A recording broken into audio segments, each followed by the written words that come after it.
ना वाकायचे ना झुकायचे, अन्यायावर पलटून वार करायचे. ना वाकायचे ना झुकायचे, अन्यायावर पलटून वार करायचे. सन्मानाने जगायचे आणि सन्मानानेच मरायचे.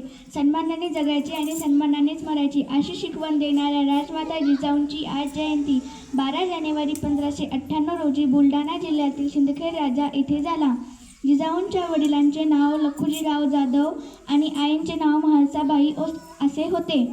शहाजीराजे भोसले यांच्याशी जिजाऊंचा विवाह झाला. जाधव व भोसले या दोन्ही घराण्यातील पराक्रमांची परंपरा जिजाऊंच्या ठायी होती.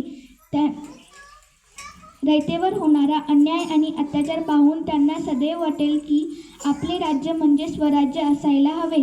त्यांनी पुत्र शिवबाला लहानपणापासून शौर्यांच्या आणि पराक्रमांच्या कथा सांगून घडविले होते.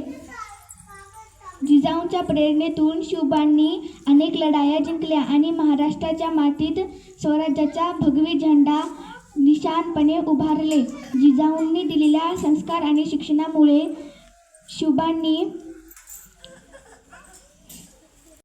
स्वतःचे विचार न करता इतरांसाठी लढले आणि धर्मरक्षणासाठी जगले.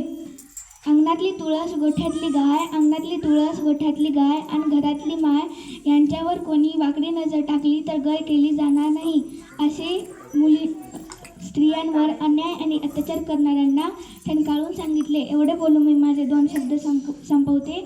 जय जिजाऊ, जय शिवराय.